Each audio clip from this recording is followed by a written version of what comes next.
These kids swim upstream all the time. Right. They're trying to fit in. They don't know how to tie their shoes. Why do I need to make it harder for them? Why can't they just have it just as easy as everyone else? Welcome to the first ever episode of Everyone Gets a Juice Box. This is a show where we talk parent to parent about the realities of raising kids with learning and thinking differences. I'm your host, Jessica Shaw. I'm a journalist, recovering radio host, and mom of 2 kids. And like you, I've had some parenting challenges and a few wins along the way. And I'm guessing that also like you, I've relied on my fellow parents at school drop-offs, in all caps texts, at happy hour, and on late night phone calls. Sometimes we're sharing the tea, and when it comes to our kids, we're sharing the juice. So here's your juice box, and let's talk parent to parent.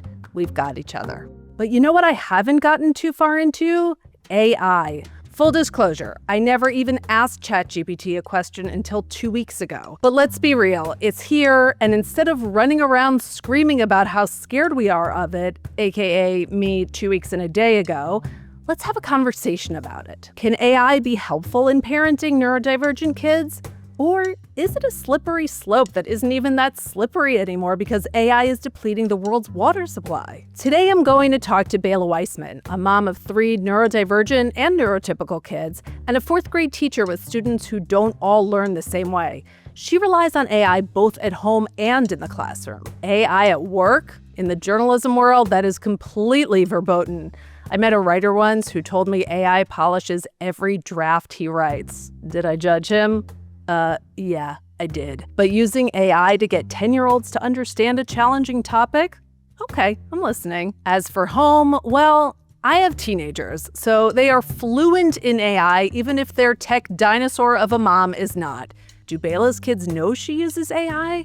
Is there a tell, like a parenting M-dash? All of which is to say, I went into this talk a little skeptical and a lot curious. Here's our conversation.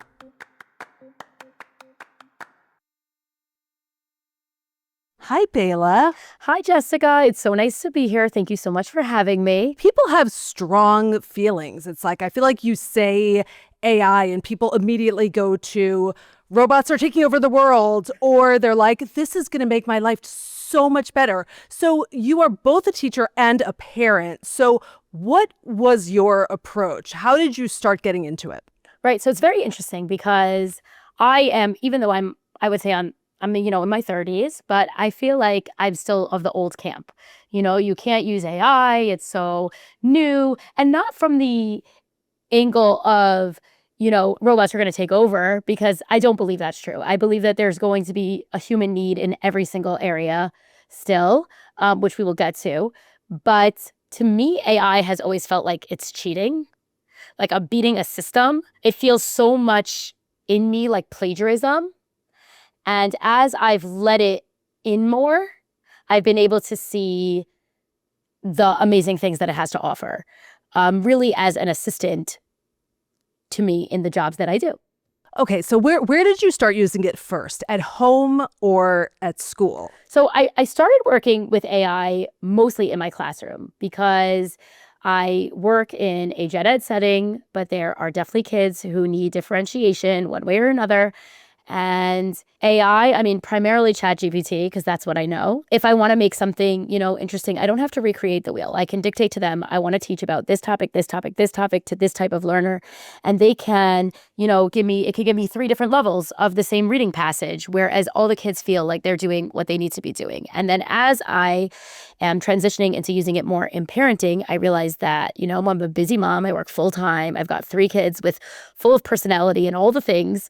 How can I use AI to make my life a little bit easier? And when my kids were little, I didn't have that need, really little. My oldest is 9. And now we are heavy in fall sports, mental health counseling, all the things. And there is so much going on that there's never a regular night. There's never like we get home at 4 and we have time to do homework and play. And AI is really kind of there to help my child who learns differently really be able to visualize what's going to be expected every single day. So there are no surprises. Okay, so I'm going to get back to the classroom in a minute, but I have to ask you about it at home because I have 2 kids, very different brains. I mean, you have 3 kids and every kid is different. So I'm curious what you just said, that it tells your child kind of what to expect. So can you explain that to me? Yeah, I would love to be this amazing Pinterest mom. I would love to be able to create all the You things. and me both, Bayla. And you know what? I think we all do. I think all parents want to do like what is the most beautiful and what is the most amazing. But at the end of the day, that's not going to be the best system for everybody. If you're a really creative person and you're sitting there, then fine. That's going to be something that's going to work for you. But for me, I have no time for that. But I do know that my child needs to know when the tests are coming and what days there's not going to be school bus and what days we're going to go home on the bus and we're going to go home with mommy and what days we're going to have therapy and what days we're going to take siblings to therapy, which days are going to be softball practice, which days are going to be hockey, when are we going to have dance, when does basketball fit in, and how are we going to manage all those things? Because as a parent, our jobs spread so many ways. But as kids, their primary job is to be a student almost in the school year. But then all these things are extras. Now, we know as parents to fit in all these other things is so essential to their development. But we need to be able to have that. Now, I have a child that when the schedule changes, she cannot always manage that. She needs to know exactly what's going to happen. And so, yes, I would love to sit with her every day when she says, "Mommy, tell me how today's going to go." But if I can tell AI, listen, here are the 6 things that are going to be on for today. Please make something broken up for these times. Or here's the entire softball schedule. Here's the entire school line calendar. Put it all together and put it on a calendar where my child can see exactly what's going to be there. And then I can add in the doctor's appointments, the other things. It can make that so much easier for her, for me. That's the biggest area where I've been using it. Yeah, I feel that to my core because, first of all, there's the organizational element of it. And then also one of my daughters also has ADHD, and she, just like yours, she needs to know exactly what's going to happen and when it's going to happen. And she doesn't like a sharp right turn, so Nope.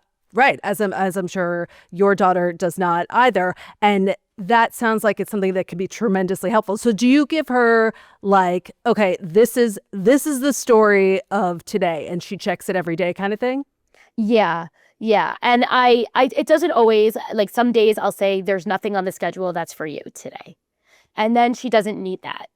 But on a day, like if I throw in a doctor's appointment, she needs to know in advance exactly minute to minute how the day's going to work because the doctor's appointment always overlaps with school. So there is always this overwhelming anxiety surrounding what's going to happen.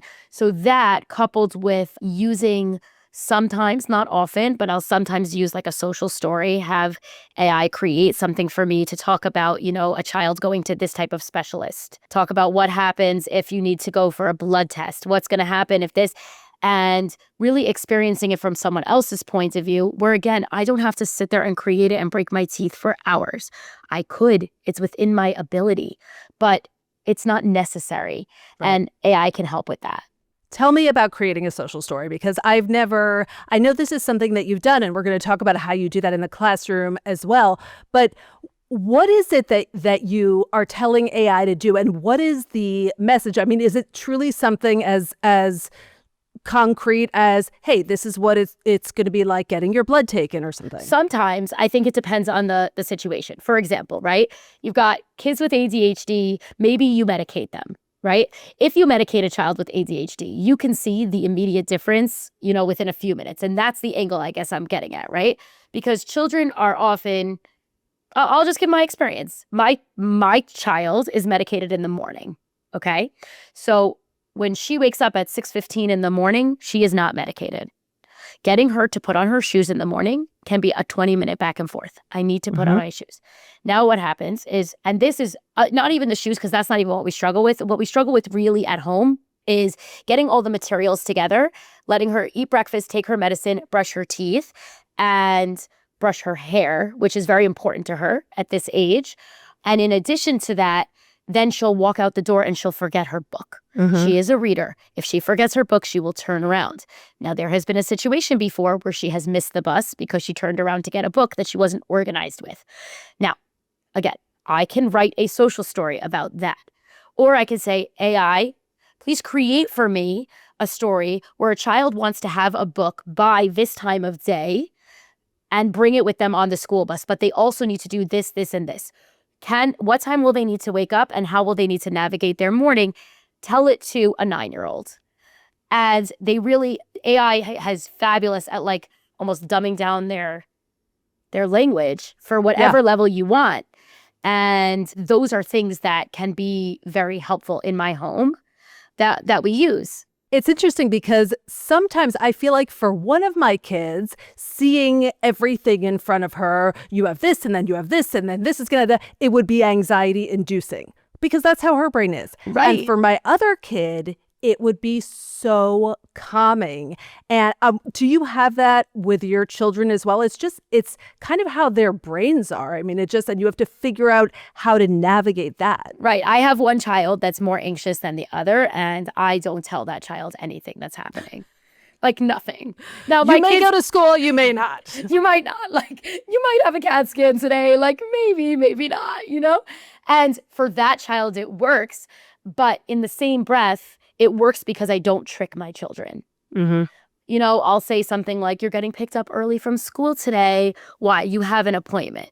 Now, they may not know that it's a blood test or a dentist appointment or whatever it is that they are dreading in that moment, but they know it's an appointment. There's nothing else they need to know. They know they're with their parent. Their parent is a safe person. They know I'm not going to do anything to hurt them, or my husband, their father, will not do anything to hurt them. They are aware of that, and therefore they trust that. And that is something that I've created in my home, and that hopefully most parents have created in their home. Yeah.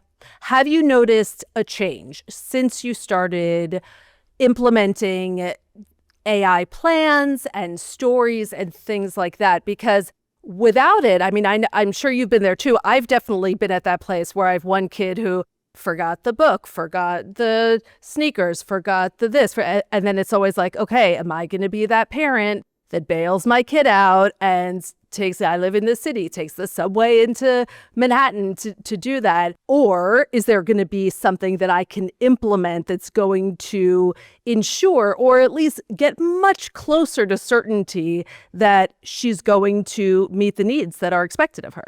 So it has made it easier. Now, it's interesting you talk about like bailing out, right? Because I work in her school. So for my own peace of mind, I send my children on the school bus and then I drive separately 40 minutes later. Yeah. I get a little bit of time to myself. I give myself that distance of being, a parent versus a teacher. They don't have to walk in with me. But for a while, I was bringing the book. I was bringing the hairbrush. I was bringing the snack. And now I just don't. Like, there's a list, there's an expectation, and at the end of the day, you're just like every other kid. And if you want to be treated like every other kid, then you need to follow the same protocol. The other kids aren't going to have their parents bringing their book when they forget it, Yeah. And it's a little bit tough. It's made me a more calm mother because I realize I'm not here to fix everything. I'm not. I'm here to grow a strong, independent child who can then become an independent adult who can take care of themselves. And doing everything for my child is not going to make them a strong person. It's going to make them soft and not able to do anything. And so it's a delicate balance. And these strategies have definitely helped me manage that balance because it almost removes me from it.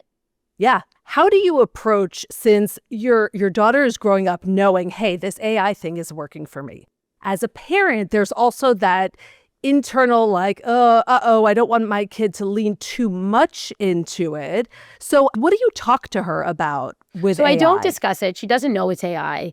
I just don't discuss it. But I do think that my plan for the future is going to be to sit with her and show her how these are created. And then she can choose to create this herself, to draw it by hand, or to completely skip it. Maybe for her, when she figures out what works for her, it will be something completely different. Also, maybe 6 years from now, definitely 6 years from now, the AI is going to be so different.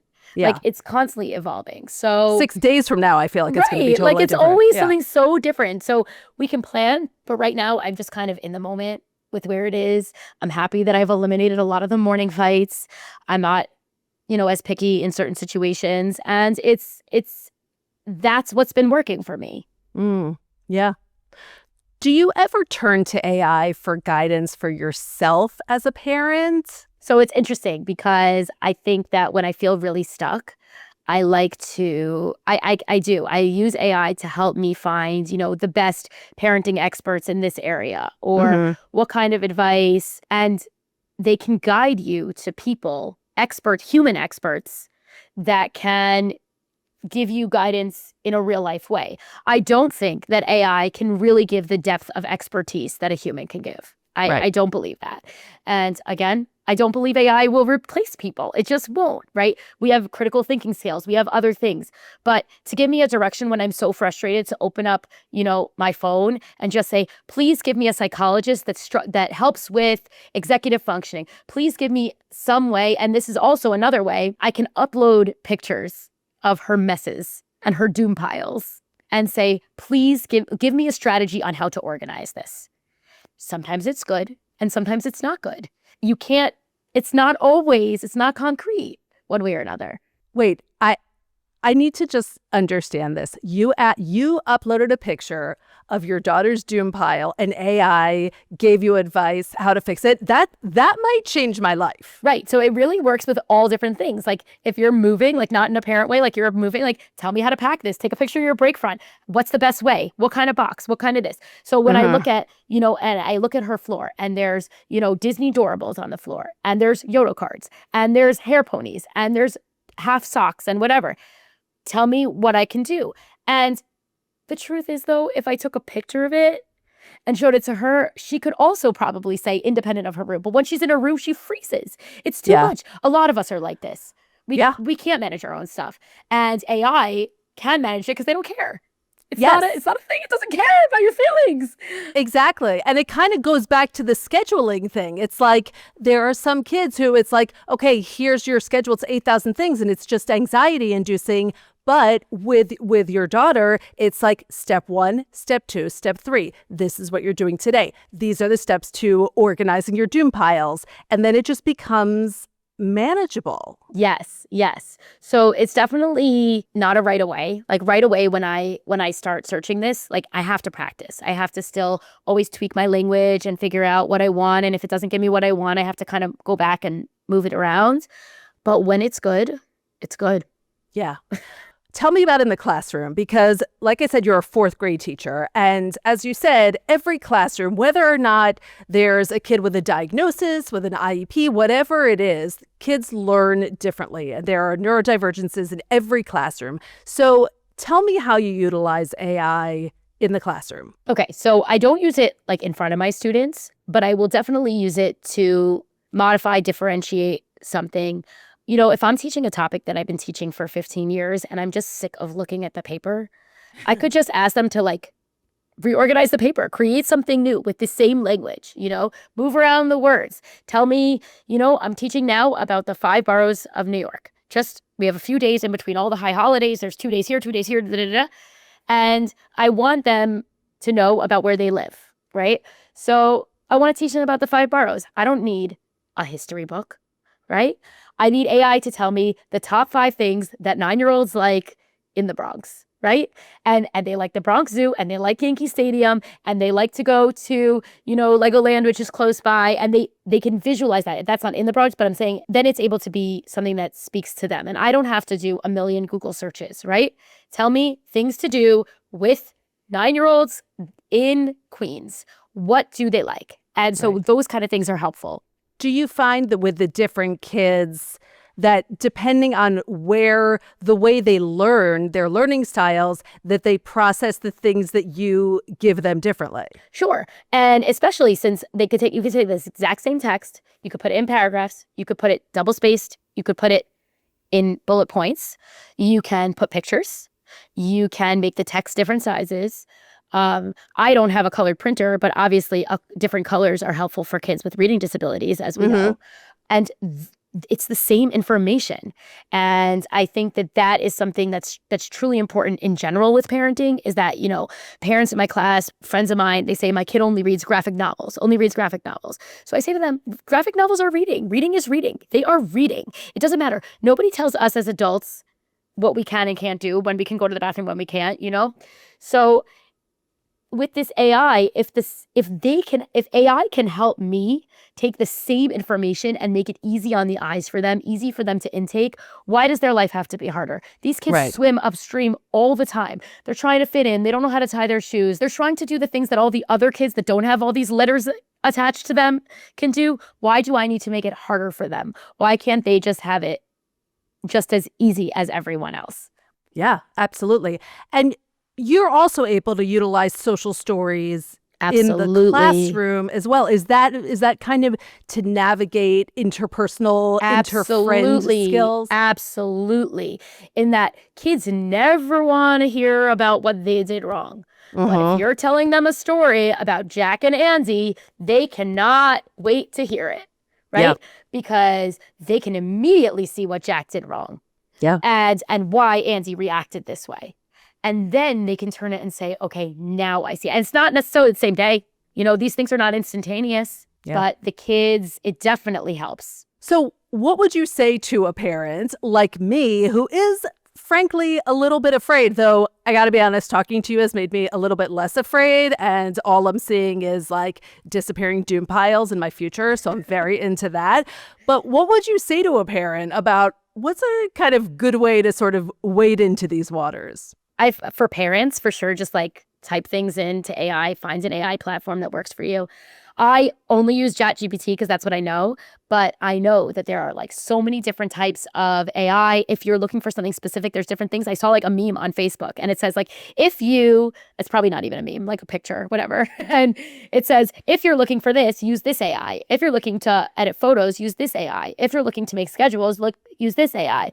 And I'm happy with what I found so far, so I wasn't looking deeper, but it really is, there's so much out there for parents. For kids, I can't recommend it. Like, I can't recommend giving the internet to children. I think that we need to be more careful as a people. Yeah. In general. What is your next thing that you want AI to do for you? Like, what's on your to-do list? So what I would really like to do with AI is I would like to really figure out the things that my picky eaters are going to eat and create like a menu that uses that, right? Because my child, who is, all wonderful, amazing things, and she only eats things that are white. So what could I get that for her that can give her nutrition? And I think maybe they'll have something for me. Maybe AI will have something for me. Maybe AI, she also only reads fantasy books, right? So maybe AI has an arsenal of authors that are appropriate for 9-year-olds that are reading on a 12-year-old level, because as these books get more significant, different things, relationships happen and different things that you don't necessarily want your 9-year-old exposed to. Right. And, we're looking for more. The librarian knows a lot, but so does AI. Yeah. I love it. Bayla, I have to say, like, I came into this conversation a little bit like there's nothing she's going to say to me that's going to convince me that it can help me and that it can help me parent. Yes. It can help me parent. And some of those things that we just sort of, I don't know, like throw our hands up like, all right, I got to find another white food to give my kid because God forbid she'll eat something green, or literally any other color.